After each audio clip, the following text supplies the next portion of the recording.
news, breaking news. Katt Williams goes off on everyone.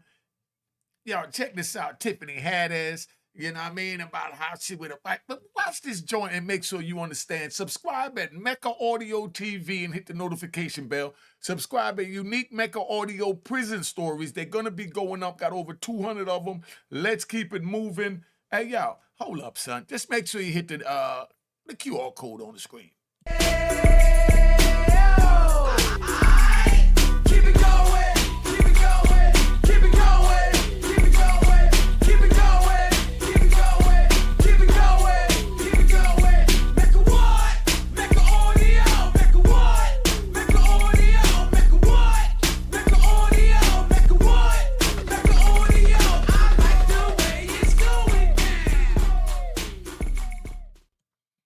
You know what it is, Unique Mecca Audio. We're going to get right into this because Katt Williams, he done predicted that in 2024 that the big dick deviance is going down, and right now they got Diddy, they on Jay-Z. These are all the big mogul, so-called big dick deviants so far, and the feds get ready to put out a list. So sit back, watch this, and let's hear what Katt Williams got to say. I think this is fire. Make sure you pay attention, all right? No way that you can tell that much truth without offending certain portions of the population. And so now you have to figure out how you're going to handle that. And at 5'5", I've always handled it fist first. Katt Williams walks up to a Target employee. They're just talking. It's totally normal. And then all of a sudden, Katt Williams just smacks this dude in the face. Yo, look how it looked like Katt Williams run after he smacked this dude. Yo, Katt, you're a comedian 24/7. I love you, my dude. Best part is after he slaps the guy in the face, he leaves the Target in one of those, like, motorized carts. He's a little rascal in his little rascal and totally insane. In this life, there are consequences, and I'm going to have to face mine, and your nose has to face his. Just for that one time. For that one last mistake. That one last mistake.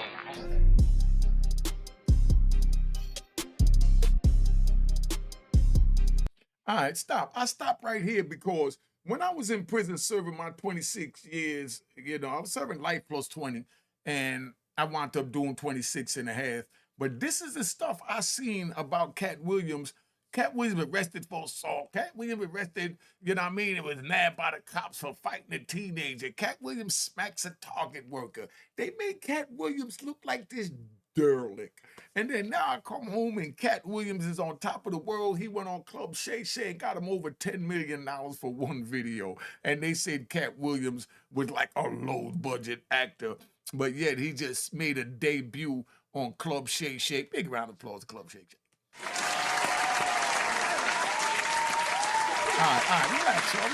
Relax, man. Can I tell my story? Now, he gets on Club 𝐄𝐍𝐶 and got him over $10 million. He up to like 30, maybe 70 million views. Katt Williams, get on my show. I could use a little bag. You know what I mean? But check it out. I thought he was this derelict fighting women and everything that they be putting out in the media. Katt Williams versus the world. It's good to see so many funny people together in one room, all wondering the same thing. Is Katt Williams gonna show up? Is Katt Williams gonna show up? And if you know that these are the people that Katt Williams said was the gatekeeper, you know what I mean, for the industry with the black people. And you know, watch when they bring Steve Harvey on. My mother loves Steve Harvey. You know what I mean? I don't really care for him, but you know, nothing bad to say about him. But you're gonna see how Steve Harvey trying to get sympathy because Katt Williams got his foot on his neck. You know what I mean? Exposing them that you got those jobs because Steve Harvey bragging that he didn't even have to audition for shows. You know what I mean? But because you was in the in circle, man, from what Katt Williams say. Stop it. These are the gatekeepers. Right there. There he is. I didn't know he was right there. I would not have said that if I had seen him right there. I'm nervous as hell right now. Better be. The same Steve that went to go watch Mark Curry do his whole sitcom and then stole everything Mark Curry had. Now Steve got a sitcom where he the principal and he wear a suit and And then he gets this high top fade, making all black men think he got the best lineup in the business. They're all a group. Cedric, Steve, Ricky, they've been a group. Everybody knows that. They've See, he said this is the gatekeeper. Do y'all believe that these are the gatekeepers? been aligned, and there are these alliances in comedy, and if you stand against them, then they sometimes have a problem. But we don't let that change the content, because that's all you know me for, is that I'm quite likely to tell the whole truth and nothing but the truth, so help me God. This is like Steve Harvey telling people he used to be homeless. That's my story. That's not his story. Steve Harvey wasn't never homeless. When Mark Curry was touring with him 25 years ago, he was making $3,000 a show in cash and doing 5 shows a week. They just tell the stories. Thanks to my wife, I'm where I am. You said that about the first wife. You forget that? You told us it was her, then you went and married somebody else that think like a man. Like, what are you talking about? They think they can rewrite history. They came to me. I was supposed to be the 4th king. I got the offer. Then what happened? But I turned it down. Why? Because you shit on Bernie. And I know the truth. You think I'm gonna let you shit on Bernie and then come get me? I'm the next king? You. And now that he gone, you gonna act like he wanted to be a movie star. You stop. You know, dudes felt like they was movie stars. I never saw myself as a movie star. I never read for a movie, man. Didn't care nothing about it. I was a TV star. I want to be on TV. So TV and radio was your bag. Because I could do this. Right. I could become household if I stay on TV. Right. Hey man, to be famous in the movie, you know how long it take to be Denzel? I'm doing stand-up. Okay. The next progression is TV movies. That's the goal for all of us. That's how it goes. That's why when you hear these dudes talking about, oh, I didn't want to be a movie star, you just know it's disingenuous. Like, what are you talking about, dude? Yeah, oh, no, I just wanted to do a game show. Right. What? Are you sure? Are you sure? If 100 people talk at the same time that you talking, are you saying something different than them people are saying? Because if you are, then you deserve a special. And if you don't, you're gonna find out you're not special. They're gonna let you be a star, Lil Rel, but you ugly. and white people don't believe in ugly stars. You and Katt had some back and forth. Y'all cool now? No, not really. Yeah, they gonna make you a star, Lil Rel, but you ugly. Yeah. So what the I got to do with this? I don't know what that meant. He said they gonna make you a star, Lil Rel, but you're ugly. It's like, Katt, brother, if I'm an ugly nigga, thank God, because that's why nothing didn't happen to me. Ain't nobody approached me. Right. Ain't nobody asked me to do shit. I guess I'm an ugly, talented nigga. Right. I'm okay with it. When the last time you saw Katt? It was at the Emmys a couple years ago.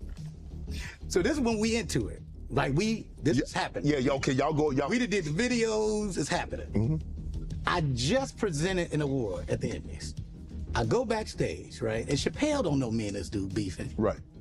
Chappelle sees me. Oh, Lil Rel. Oh, Katt Williams. Katt. You know Lil Rel, you know Katt. Now we just staring at each other. Oh, Dave was like, what the wrong with you two niggas, right?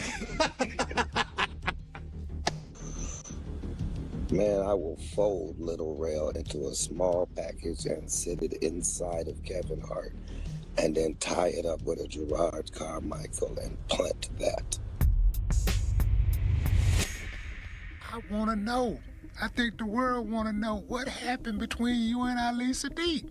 I know you said The you world won't talk couldn't about it. possibly want to know Wanna that. know, He's man. not famous enough for the world to want to know that. No matter what he says, he never met me. Katt rides back to the hotel with me to Island Capri. We talking about tattoos the whole way. Years go by. We at the Reliant Arena here. I come out to get this cat named Ghetto. I walk out to get this cat named Ghetto. You probably know Ghetto. Yeah, I know Ghetto. Ghetto will vouch for this store. Yeah. I walk out to get Ghetto. I turn back around. You know how the arena people look in the goddamn yellow shirts. All of them are locked arms, standing in front of the door. I'm like, hey, let me slide through y'all. And the lady who was sitting in front of my door, she said, Ali, I can't let you back in the building. I said, what? So they don't know what's going on. It's just been a sign. Don't let Ali Steve back in this building.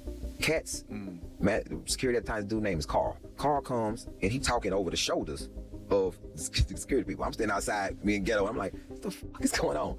I'm like, Carl, what's up? He's like, man, Katt, I don't know what's up, man. Katt don't want you back in the building. I said, what? It'd be nice if that was the story. So now, if that's the story, then let me see if I got this correct. A guy I've never met was supposed to be doing a show with me. And I got so angry, even though I hadn't met him, that I had security keep him out of the building. See, that's the problem with lies. They're faulty from their inception, sir. Tiffany Haddish. She been doing comedy since she was 16. You can't tell me your favorite Tiffany Haddish joke. Why? Because she ain't done a tour yet. She ain't done a special. She has not proven the ability to tell jokes back to back for an hour to nobody. And they already ready to down Monique and up somebody who has showed them Girls Trip. Did you think she wrote Girls Trip goofball? Right. Or do you think that was already a script and they handed it to her? But people like real, and that's why they like her. Is that what they like? They love real. Oh, because everybody's real then. So don't trip. No, they like Wherever Tiffany you Haddish at under the sound of my voice, real. do you have a real co-worker? Right. Do you have a ratchet friend? Do you have a sister? Do you have a cousin? Do you have a nephew? Do you have a niece? Is they so ghetto? When did that become marketable? Knock it off. They like her because she want to sleep with a white man. That's why the only thing she said was, I want to give it to Brad Pitt. Brad Pitt was standing right next to me, and then Elizabeth's husband was like, man, I hope we don't get caught in this elevator. And I was like, it's gonna be some pretty ass babies in this elevator if we do. So he said, well, if I'm single in a year and you're single in a year, maybe we can get together and see what happens. And I was like, oh my God. For real? When me and Kevin met and stuff, he told me to make this list of Kevin Hart, yeah. Kevin Hart, yes, he told me to make a list. So Leonardo was on that list. It was to get pregnant by him. So when I met him, I saw him and I walked up to him and I was like, hi, Leonardo. My name is Tiffany Haddish, and I think that you are such a talented person. He's like, thank you. I think you're really funny. I saw you with Chris Rock and all that. I was like, oh, thank you, thank you. So I just want to tell you something. He's like, what? I was like, I want to hit. He's like, what? I said, I want to hit that. I ain't talking about drugs.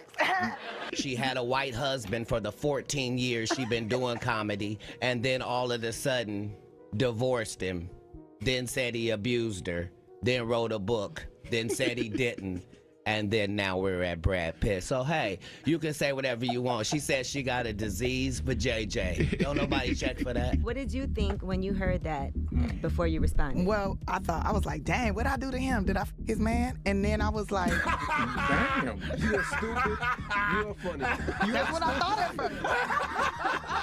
That's what I always think. When people say mean things, I always think that because I figure it gotta be, I must have took something from you. I must have did something to you. I was like, when was she married to a white man? I went back and Googled. I was like, because I know. I've been proposed to by a white man before. So you weren't married to a white man? No, never. I know that, but whatever. I want to step in because I'm going to let my sister keep it classy. Yeah.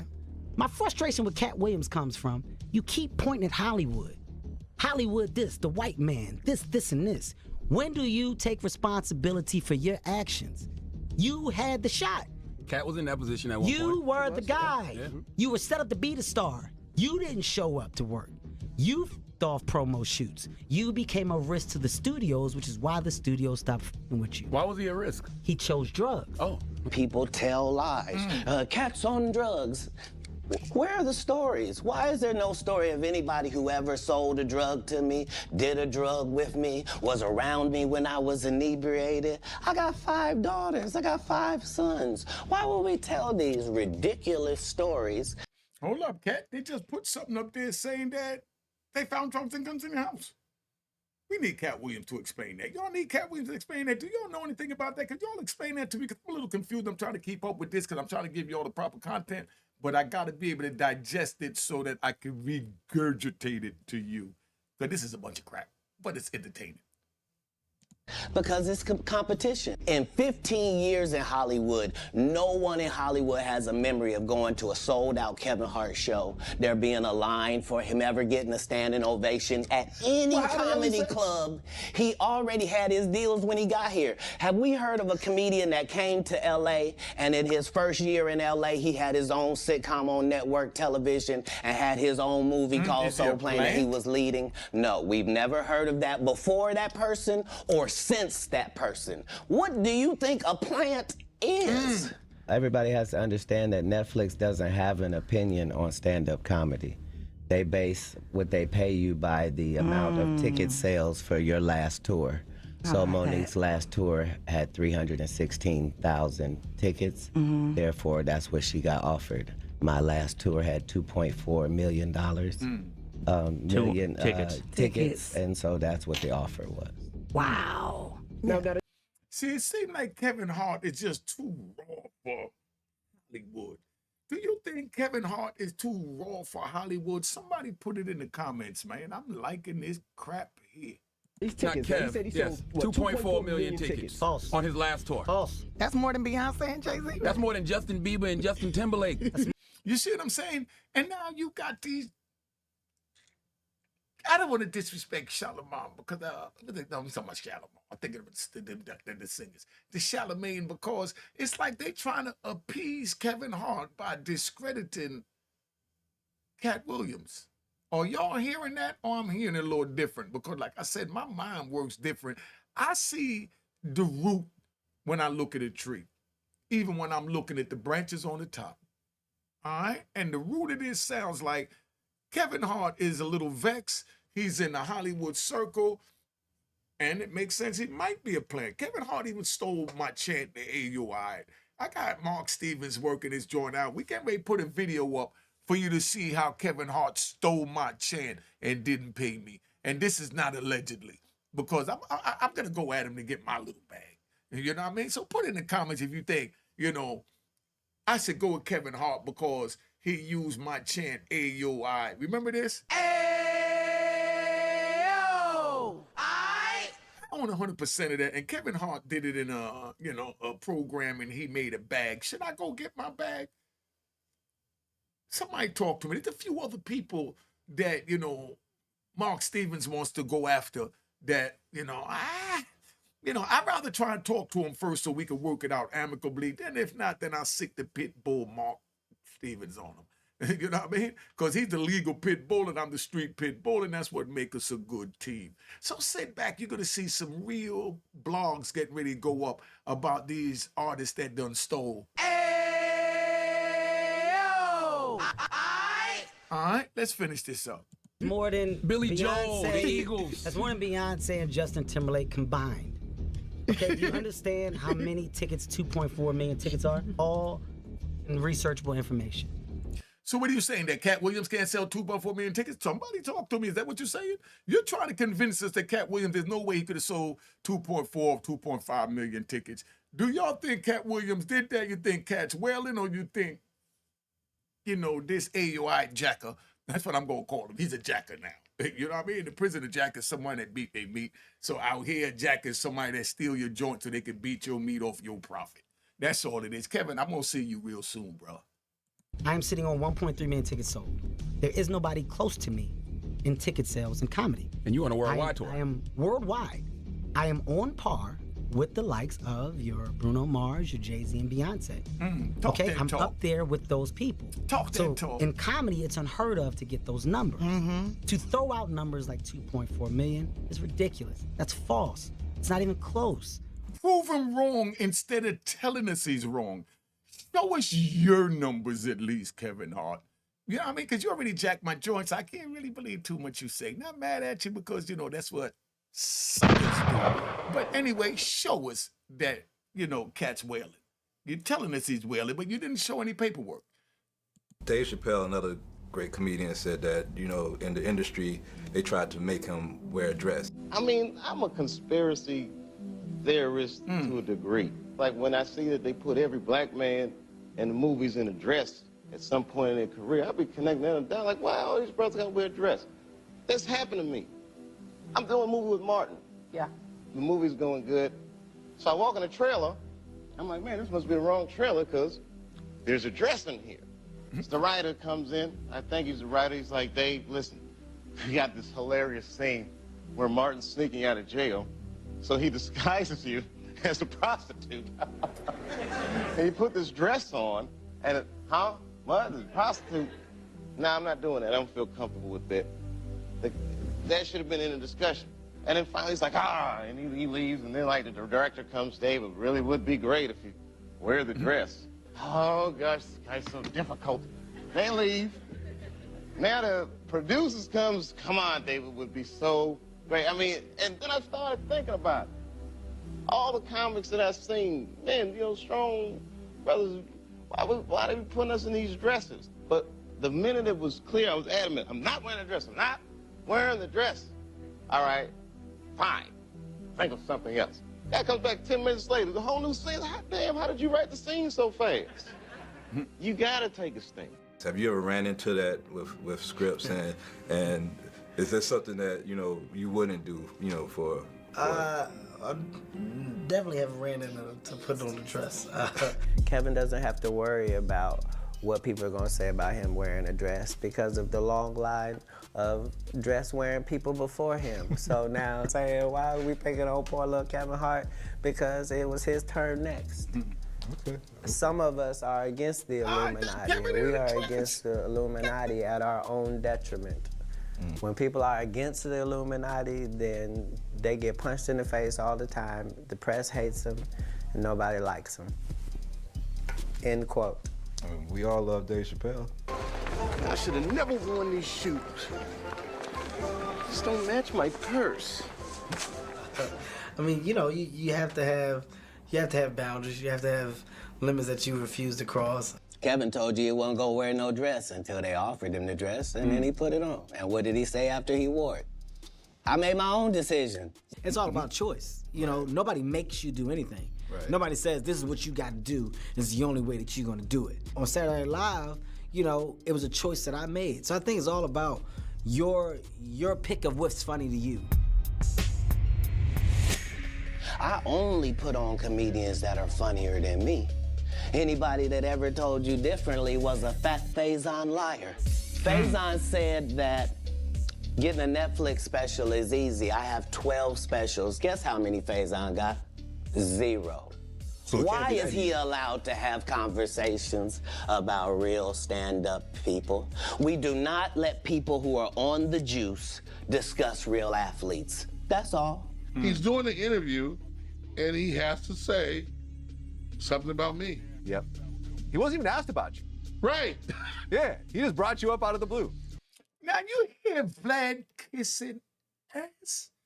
He didn't say anything about you. You're on my show, so I gotta kiss your ass and agree with what you're saying. See, that's why I wouldn't even let him interview me when I did the joint. That's why I wouldn't even go on certain joints. I see the way these dudes talking. I seen a white dude out Midwest somewhere. I don't even remember his name. I don't even watch them craps. You know what I mean? 'Cause how's a white dude gonna tell me about the streets?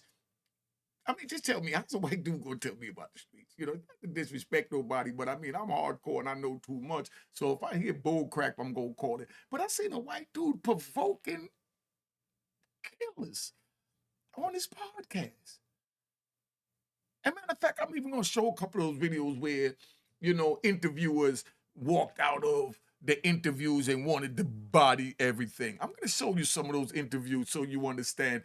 That's why you don't see me on a lot of these podcasts. I get 1.5 million views a month. Sitting here talking to you on my own every month. I don't have to degrade myself. Like Katt Williams said, I don't have to do the YouTube version of putting on a dress, which means sitting in front of a white boy having him disrespect me. Because anybody's show I go on, I'm going to let them know. If you disrespect me and ask me something crazy, I'm tearing this joint up. So being that we filling out contracts to be on the show, I want you to sign this contract that Mark Stevens put together that if you ask me something crazy and I'll punch you in your face and break up every camera in here over your head, you can't do nothing about it as far as go to court other than fight back physically. Hey, Mark, could we get that contract put together? You know what I mean? Put it in the comments. I'm going to get my man to put that contract together. Then I'm going to go on all these white boy shows that be disrespectful, and they got to sign it so that we get some real content when I tear they joint up and they ask me some rat questions because we don't deal with rat bastards.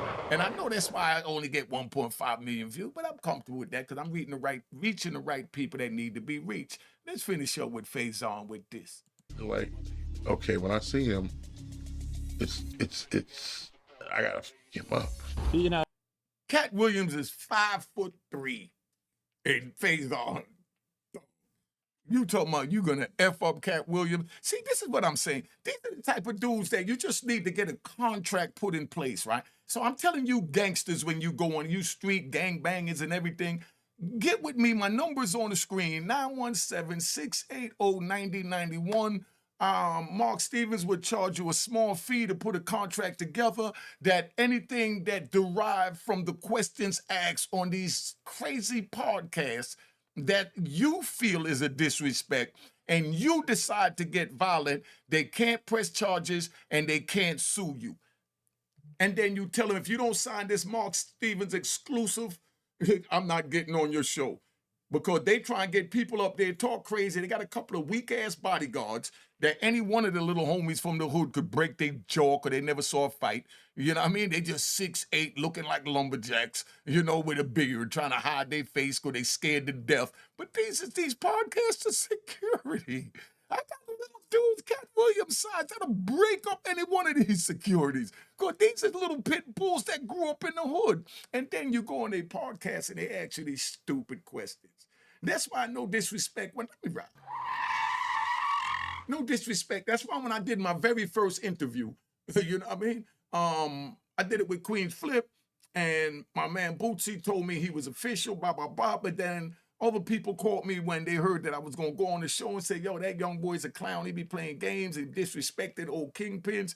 And I said, whoa, wrong nigga right there. So now when I go to the show, the first thing I did when I walked in, let them know, yo, we're going to tear this joint up if you ask me something crazy. So let me know if you think you brought me here to disrespect me or try and play me out of pocket, because we could just tear this up before the cameras go on. It'll be a lot cheaper because you can move the cameras and we can rock and roll. You know what I mean? You know, that's why I don't do interviews, because I'm not going to go up there and have nobody ask me nothing stupid and me not having a right to break their face. And that's why Mark Stevens put together the contract. If you want me on your show and you ask me something stupid that I tell you ahead of time, don't ask me, and you're supposed to even know not to ask, because it's not gangster, it's police, borderline ratting, any one of that. If you ask me anything that fits that description, because you say you know the hood, I got every right to punch you in the face and tear this joint up, and you can't press charges and you can't sue me. Does that make sense to you guys? Me and Mark had a long debate about this. He said, Unique, you can't do that. I said, no, well, I can't do these interviews then, because if they get out of line, I'm breaking their jaw. And he said, but they're going to take you to court. I said, okay, well, put together something so they can't take me to court. We can just have a fair one like back in the day. I mean, that's the way I grew up. I mean, somebody help me here. Let me play this back, because this is comical to think that I'm going to go on a show and a white boy going to disrespect. I say these white boys in the Midwest, you know, I kind of remember the name now, but I don't even want to say the white boy name. Y'all know what I'm talking about. These white boys are stupid, man.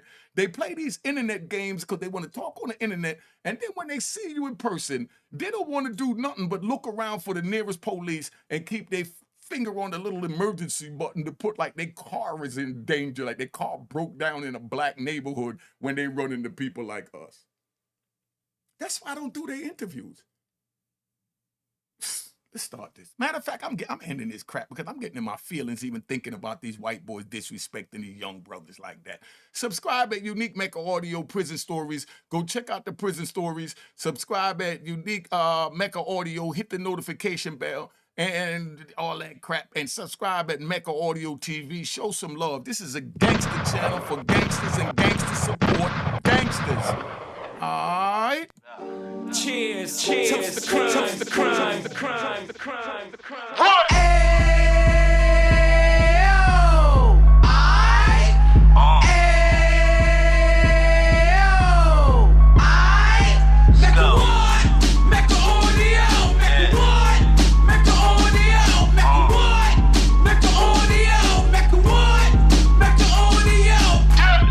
Fresh out the can of 26, yeah. Heat back on the strip, getting back in the mix. Yeah. What he mentions a gift. You stand up 10 toes down, and I suggest you pay attention to this. Real. Take a little gully posse and put it in Harlem. He cut from the bottom, came up from the bottom. Drop the book, you should go and get it. The Instagram page and a YouTube you could go and visit. Then you could consider yourself LinkedIn. Sit front row and get Jews from a kingpin. How he went through it so you ain't gotta go do it. To not pay attention would be stupid. Talking about a man that probably put your grandfather on. Probably the reason that him and your grams got along. A man that generated millions on the block, did his time, never squilling to the cops, Mecca audio.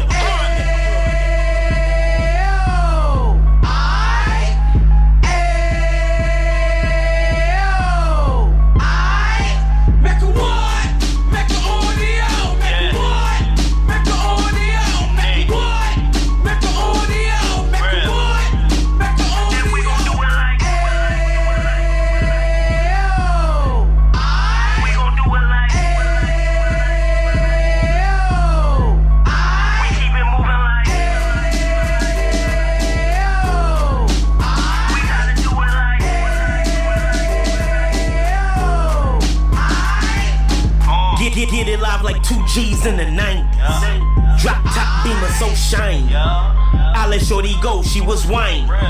Treat her like my past, she behind me. Spend a couple bands on the dapper Dan. You be back again, getting green like a Packers fan. No cap, it's a raw in uptown. Baby horn uptown, Dominican bust downs. Now we on the positive, we got a lot to give. Now he trying to stop the kids from being inoperative. So take heed, homie, lend an ear. He started in uptown, he gon' finish dead. But now it ain't about selling drugs, buying cars. It's about buying property to make the community ours. So we can get back to the Cheers, cheers, toast the crime, the crime, the crime.